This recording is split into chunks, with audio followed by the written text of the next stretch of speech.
ایک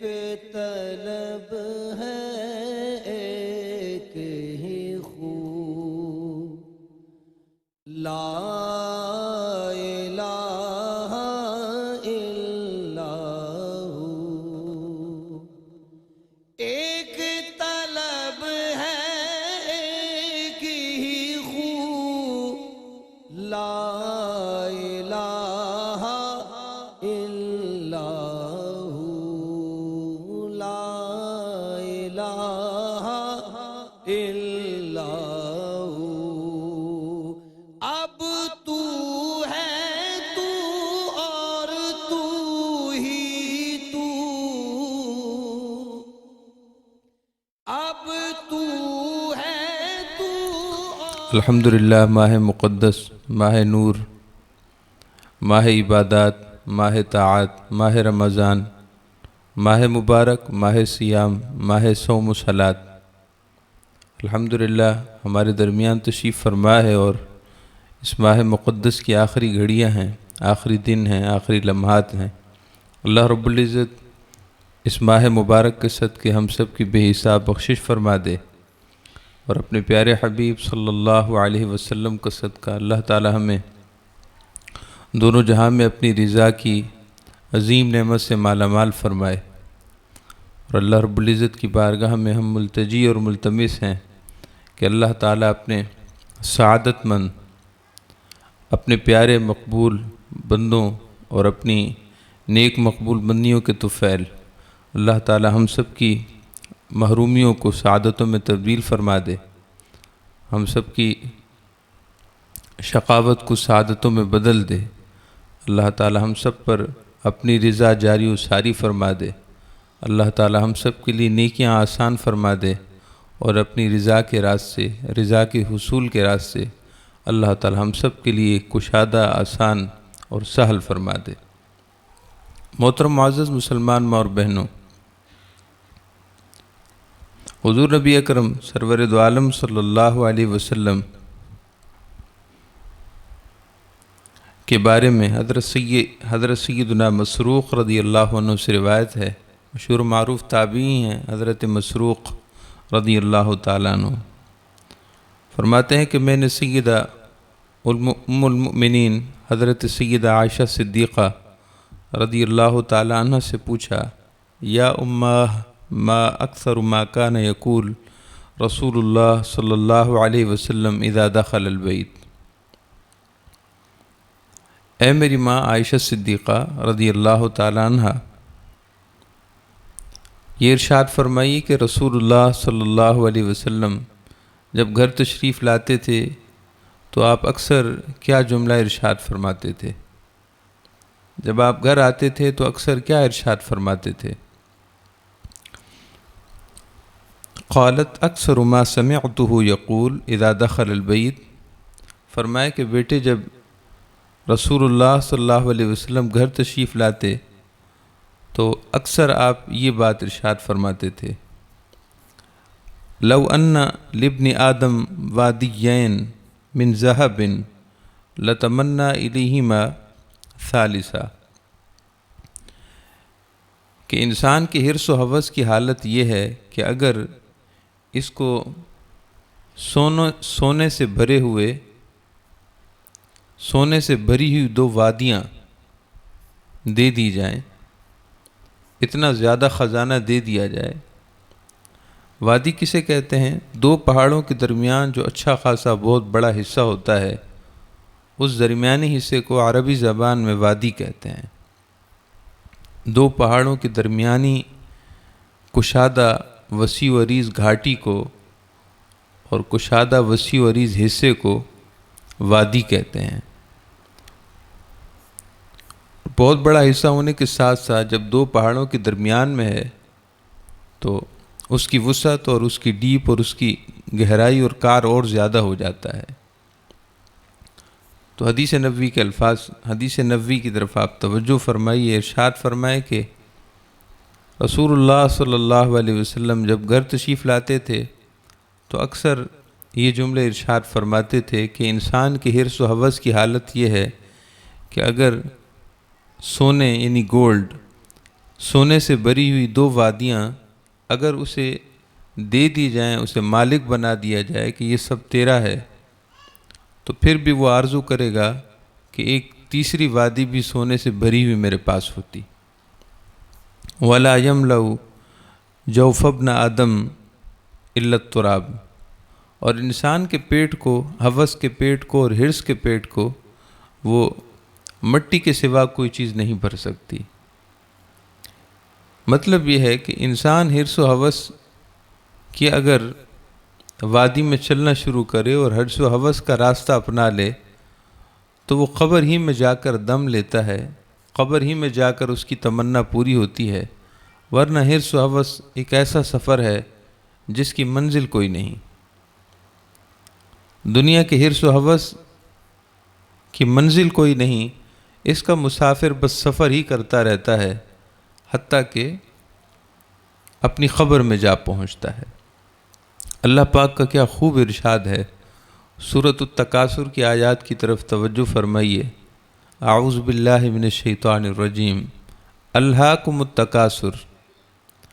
تمہیں مال و دولت میں ایک دوسرے سے بڑھ جانے کی ہوس نے ہلاک کر دیا ہے۔ اللہ پاک ارشاد فرماتا ہے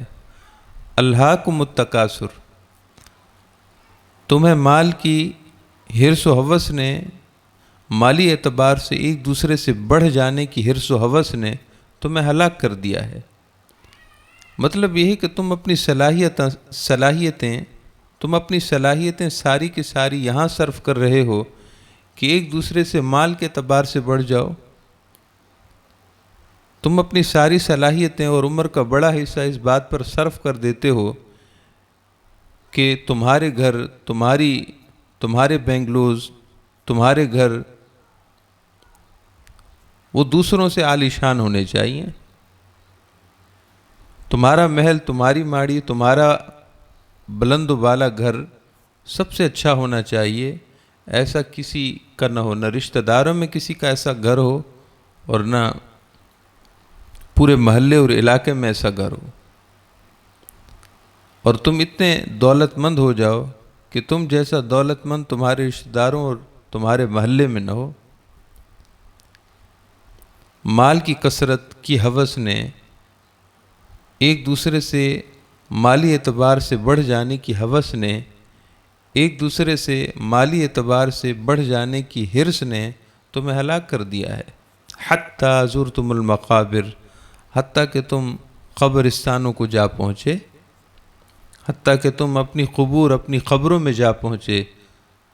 تب جا کر تمہاری حرص و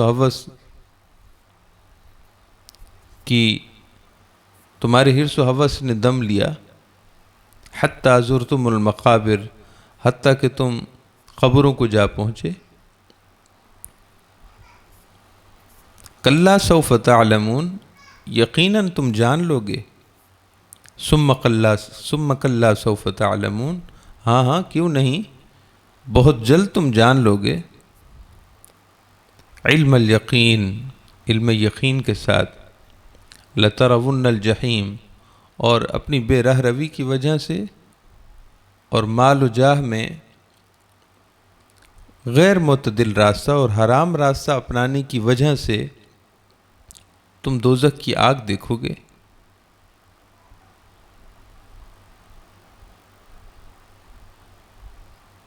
ثم لتسألن یومئذ عن النعیم، اور پھر تم سے ساری نعمتوں کے بارے میں سوال کیا جائے گا۔ نبی اکرم صلی اللہ علیہ وسلم نے ارشاد فرمائے کہ یحرم من ابن آدم کل شیء الا الثنتان، کہ انسان وقت کے ساتھ ساتھ بوڑھا ہو جاتا ہے، لیکن جسے حرص و ہوس کی بیماری لاحق ہو تو یہ حرص و ہوس کی بیماری بوڑھی نہیں ہوتی۔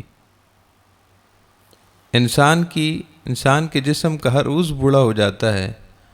مگر اس کی دنیا طلبی کی ہوس یہ بوڑھی نہیں ہوتی۔ الحرص والعمل، ایک دنیا کی حرص و ہوس، دوسرا دنیا کے ساتھ لمبی لمبی خواہشوں کا جڑ جانا۔ حضرت سیدنا مولا علی المرتضیٰ شیر خدا رضی اللہ تعالیٰ عنہ سے روایت ہے کہ آپ نے ارشاد فرمایا کہ حضور کا ارشاد ہے، اخوف ما اخاف علیکم اخوف ما اخاف علیکم اثنتان، ارشاد فرمائے کہ مجھے اخوف ما اخاف علیکم اثنتان، مجھے سب سے زیادہ تمہارے بارے میں جس چیز سے نقصان کا اندیشہ ہے وہ دو چیزیں ہیں۔ اے میری امت، مجھے تمہارے بارے میں جس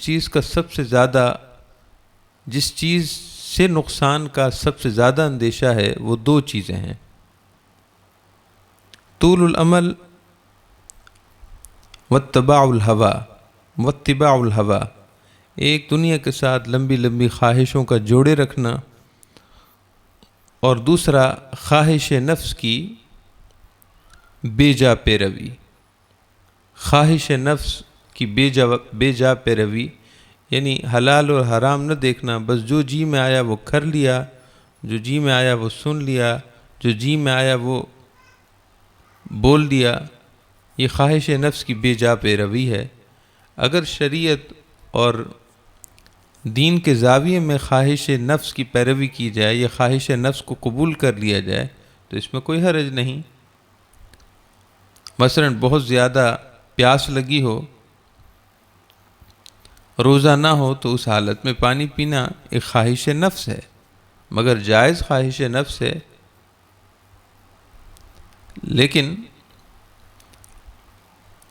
اگر دوسروں کا مال ہڑپ کر جانے کی خواہش پیدا ہو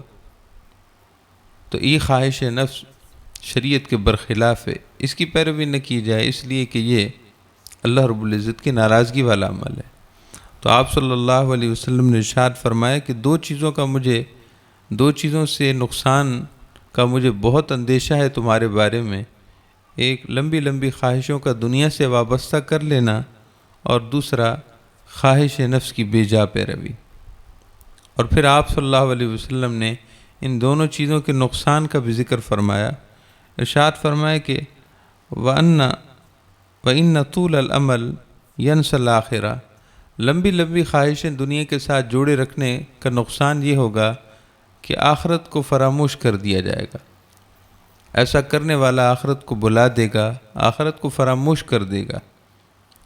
اور خواہش نفس کی ہر وقت پیروی کرنے والا وہ صراط حق سے رک جائے گا، یصد عن الحق، اسے یہ خواہش نفس کی پیروی حق سے روک دے گی، لہذا وہ حق بولنے سے رکے گا، حق سننے سے رکے گا، اسے حق اچھا نہیں لگے گا، اسے صحیح بات بھی غلط لگے گی، اس لیے کہ اسے تو خواہش نفس پوری کرنی ہے، وہ حلال ہے یا حرام اسے اس کی پرواہ نہیں ہے۔ حضرت سیدنا ابو الدرداء رضی اللہ تعالیٰ عنہ کو نبی اکرم صلی اللہ علیہ وسلم کی بڑی قربت حاصل تھی، یہ صحابی رسول حضور کی بارگاہ میں بڑا درجہ رکھتے تھے۔ آپ نے شام کے لوگوں سے فرمایا، شام میں رہنے والے، شام ایک بہت بڑا ملک تھا، اب تو اس کی جغرافیائی حدود بہت محدود ہو کر رہ گئی ہیں، شام بہت بڑا ملک تھا اور بہت مبارک جگہ ہے، اس کا ایک علاقہ تھا حمص، حامیم اور صاد، حمص اب بھی ہے۔ نبی اکرم صلی اللہ تعالیٰ علیہ وسلم کی یہ صحابی حضرت ابو الدرداء رضی اللہ تعالیٰ عنہ جب حمص پہنچے، شام پہنچے، تو آپ نے دیکھا کہ وہاں کے لوگ دنیاوی حرص و ہوس بہت رکھتے ہیں، اور ایک دوسرے سے مالی سبقت لے جانے میں اور ایک دوسرے سے زیادہ اچھے گھر بنانے میں، زیادہ مال جمع کرنے میں ان کی عادت خراب ہے، اور وہ زیادہ کوشش کرتے ہیں کہ ہمارے گھر اچھے سے اچھے ہوں، اور زندگی کا ایک بڑا حصہ اس پر صرف کر دیتے ہیں۔ تو آپ ایک دفعہ ان کی طرف متوجہ ہوئے، ان کو سمجھانے لگے، انہو اشرف علی اہل حمص، آپ اہل حمص، اہل شام کو نصیحت کرتے ہوئے آپ نے ان سے ارشاد فرمایا، الا تستحیون، کیا تمہیں اللہ کی ذات سے حیا نہیں آتی؟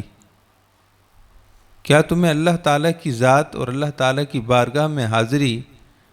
کا خوف حیا اور اندیشہ حیا نہیں ہے؟ تبنون ما لا تسکنون، تم ایسے ایسے گھر بنانے میں مصروف ہو جاتے ہو کہ گھر میں رہائش پذیر ہونے سے پہلے تمہاری زندگی ختم ہو جاتی ہے۔ تبنون ما لا تسکنون، تم ایسے ایسے گھر بناتے ہو جس میں تمہیں رہنا نصیب نہیں ہوتا۔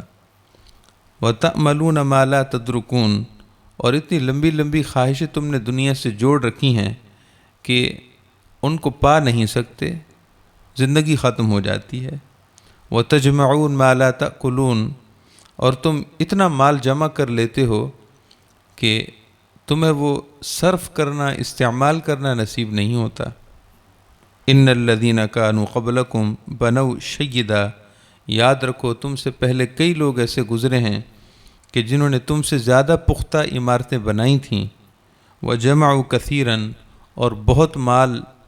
تمہارے مقابلے میں تمہاری بنسبت بہت زیادہ مال جمع کیا تھا۔ وعملوا بعیدا، اور تم سے زیادہ دنیا کے ساتھ وہ لمبی لمبی خواہشیں جوڑنے والے تھے، لیکن اس کے باوجود کیا ہوا؟ فاصبحت مساکنہم قبورا، ان کے مساکن، ان کے رہنے کی جگہ ہی ان کی قبریں بن گئیں۔ وآمالہم عنہ غرورا، اور ان کی ساری لمبی لمبی خواہشیں وہ سب ان کے لیے دھوکہ ثابت ہوئیں۔ وجمعہم بورا، اور جو کچھ انہوں نے جمع کیا سب ضائع چلا گیا۔ محترم معزز مسلمان ماں اور بہنوں، ہمارا دین، ہماری شریعت ہمیں اچھا پہننے سے نہیں روکتے۔ ہم اچھے سے اچھا پہنیں، مگر حلال ہو اور نیت صاف ہو، نیت اچھی ہو۔ اچھا پہننے میں دوسروں کو جلانے کی نیت نہ ہو، اچھا پہننے میں دوسروں کو نیچا دکھانے کی نیت نہ ہو، اچھا پہننے میں دوسروں پر برتری، تعلی اور فوقیت کی نیت نہ ہو۔ اچھا ضرور پہنیں، مگر دوسروں کی تذلیل اور تحقیر نہ کریں۔ اسی طرح ہمارا دین، ہماری شریعت ہمیں اچھے رہنے سے منع نہیں کرتے، اچھی سے اچھے رہیں، مگر حلال ہو اور نیت صاف ہو۔ حلال ہو یعنی اس میں حرام کی آمیزش نہ ہو، کسی پر مالی حق تلفی کر کے، مال جمع کر کے ہم نے وہ اپنے گھر نہ بنائے ہوں۔ مال حلال ہونا چاہیے، نیت صاف ہو، یعنی اپنی سہولت اور آسانی کے لیے اچھا ضرور رہیں، مگر اچھا گھر دوسروں پر اپنی برتری جتانے یا دوسروں کو جلانے یا دوسروں کو نیچا دکھانے کی نیت نہ ہو۔ وہ حلال کہ جس میں نیت غلط ہو جائے، وہ حلال بھی اللہ رب العزت کو ناراض کر دیتا ہے۔ ہمارے پیارے نبی صلی اللہ علیہ وسلم کے ارشاد گرامی ہے کہ جس نے حلال کمایا اور اس کی نیت یہ تھی کہ وہ خود بھی سفید پوشی کی زندگی گزارے، اپنے بچوں کو بھی ضروریات زندگی فراہم کر سکے، اپنے والدین کی خدمت کر سکے، اپنے رشتہ داروں کے ساتھ صلہ رحمی کر سکے، جس نے ان اچھی نیتوں کے ساتھ رزق حلال کمایا، وہ قیامت کے دن اپنی قبر سے اس حال میں اٹھے گا، وجہہ کالقمر لیلۃ البدر، کہ اس کا چہرہ 14ویں کے چاند کی طرح چمکتا ہوگا، اس کا چہرہ 14ویں کے چاند کی طرح چمکتا ہوگا۔ اور ارشاد فرمائے کہ جس نے حلال کمایا لیکن متکاسراً، متفاخراً، مرائیاً، او کما قال علیہ الصلاۃ والسلام، لیکن اس کی نیت حلال کمانے میں یہ تھی کہ زیادہ جمع کر لوں تاکہ دوسروں پر میری برتری اور میری فوقیت رہے، میں زیادہ جمع کر لوں تاکہ بنسبت لوگوں کے میرے پاس زیادہ ہو تو ان کو نیچا دکھا سکوں، اور دکھلاوے کی نیت ہو۔ ارشاد فرمائے کہ جس نے کمایا تو رزق حلال، لیکن دوسروں پر مالی سبقت لے جانے، دوسروں پر فوقیت جتانے اور دوسروں پر تکبر کرنے کی نیتیں ہوں گی۔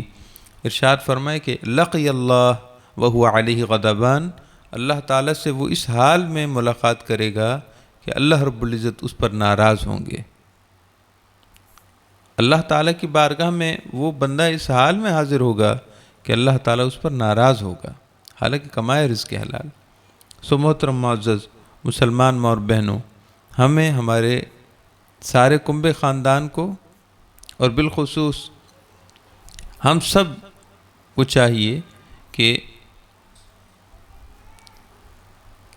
چاہیے کہ دنیا کے ساتھ ایسا تعلق وابستہ نہ رکھیں کہ دنیا کے ہو کر رہ جائیں۔ ایسا نہ ہو کہ شیطان ہمیں گیند کی طرح اچھالتا پھرے، جیسا کہ چھوٹا بچہ گیند کے ساتھ کھیلتے ہیں اور اس کو اچھالتے ہیں، جدھر چاہے لڑکا دیتے ہیں۔ شیطان ہمارے ساتھ ایسا گیم نہ کھیلے، شیطان ہمیں گیند نہ بنا لے، بلکہ ہمیں چاہیے کہ اپنے عقل و خیرت کا استعمال کریں، اپنے ہوش و حواس کے ساتھ زندگی گزاریں۔ اللہ رب العزت کی ناراضگی اور اللہ پاک کے پیارے رسول صلی اللہ علیہ وسلم کی ناراضگی، اس سے بڑا خسارہ کوئی نہیں، اور اللہ کے پیارے رسول صلی اللہ علیہ وسلم کی رضامندی، اس سے بڑی فلاح کوئی نہیں، اس سے بڑی کامیابی کوئی نہیں۔ فلاح دارین مضمر ہے اس بات میں کہ شریعت اور دین کو فالو کیا جائے، شریعت اور دین کو اپنا رہبر اور رہنما بنایا جائے۔ سب چھوڑ دیں ہم اپنی خواہشات، سب چھوڑ دیں اپنی خواہش نفس کی پیرویوں کو۔ زندگی چند روزہ زندگی ہے، آخرت کے مقابلے میں اس کی حیثیت چند لمحوں کی بھی نہیں۔ سو وہ زندگی جس کی بیس اور بنیاد پر آخرت کی فلاح یا آخرت کی ناکامی کا مدار ہے، اس زندگی کو اللہ اور اس کے رسول صلی اللہ علیہ وسلم کی رضا کے زاویے اور آئینے میں گزارا جائے، یہ بڑی کامیابی ہے۔ اگر ہم لوگوں پر حق تلفی نہ کریں اور ہمیں ضروریات زندگی بھی بس کم ہی فراہم ہوں، تو یہ مشقت ہم برداشت کر لیں، لیکن آخرت کا خسارہ نہ اٹھائیں۔ ہو سکتا ہے کہ ہم شریعت اور دین کو فالو کریں تو ہو سکتا ہے کہ ہمیں رہنے کو وہ جگہ نہ مل سکیں جو ہمارے ذہنوں میں تھیں دنیا میں، لیکن آخرت میں تو یقیناً اس سے بڑی بڑی نعمتیں ہیں۔ حضرت سیدنا عمر فاروق رضی اللہ تعالیٰ عنہ آپ خطبہ ارشاد فرما رہے تھے تو حضرت ابو عثمان النہدی ارشاد فرماتے ہیں کہ آپ کی میں نے جب رہن سہن دیکھا، حالانکہ وقت کے خلیفہ تھے اور شرق سے غرب تک، مشرق سے مغرب تک آپ کی فرما روائی اور آپ کی خلافت تھی، اور کافر و مشرک آپ کے نام سے بھی کانپتے تھے، لیکن اس کے باوجود آپ خطبہ دے رہے تھے تو میں نے دیکھا کہ آپ کی قمیص مبارک پر جگہ جگہ پیوند تھے، آپ کی قمیص مبارک جگہ جگہ سے چاک تھی اور اس پر پیوند لگے ہوئے تھے، یعنی دوسرے کپڑے کو اس پر رکھ کر سیا گیا تھا، اور ان شگافوں کو اور اس قمیص مبارک پر جو جگہیں پھٹ گئی تھیں اس کو دوسرے کپڑے کے ساتھ فل کیا گیا تھا، رف کیا گیا تھا۔ اس طرح کی صورتحال تھی، اور میں نے گننا چاہا کہ آپ کی قمیص مبارک پر کتنے پیوند ہیں، تو رأیت علی عمر قمیصا فیہ 12 رقعۃ وہو علی المنبر یخطب۔ میں نے دیکھا کہ آپ خطبہ دے رہے تھے، اس حال میں قمیص آپ نے جو پہنا ہوا تھا اس پر 12 پیوند میں نے گنے، 12 پیوند لگے ہوئے تھے۔ یہ سیدنا عمر فاروق ہیں جن کے بارے میں حضور کا ارشاد ہے کہ ان کی شان یہ ہے کہ اللہ رب العزت اپنا الہام ان کے قلب پر اتارتا ہے، اللہ تعالیٰ ان کے قلب پر اپنا الہام اتارتا ہے،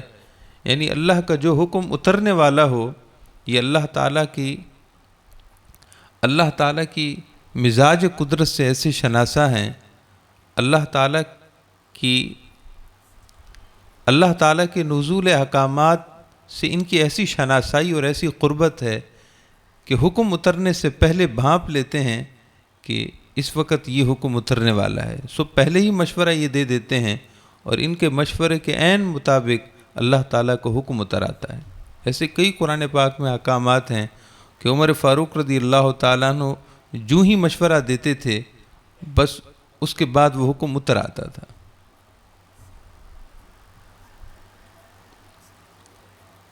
تو آپ نے چونکہ اللہ اور اس کے رسول کی رضا کو اپنا سب کچھ سمجھا ہے، اس لیے آپ کو یہ شانیں عطا ہوئیں۔ محترم معزز مسلمان ماں اور بہنوں، ہمیں چاہیے کہ دنیا کو اللہ رب العزت کی رضا کے حوالے سے گزاریں، اور وہ گناہ، وہ غلطیاں، وہ معصیتیں جو اللہ رب العزت کی ذات سے ہمیں دور کریں گی اور اللہ کے پیارے رسول صلی اللہ علیہ وسلم سے دور کریں گی، ان سے کنارہ کشی اختیار کریں۔ اللہ تعالی ہم سب کو عمل کی توفیق عطا فرمائے۔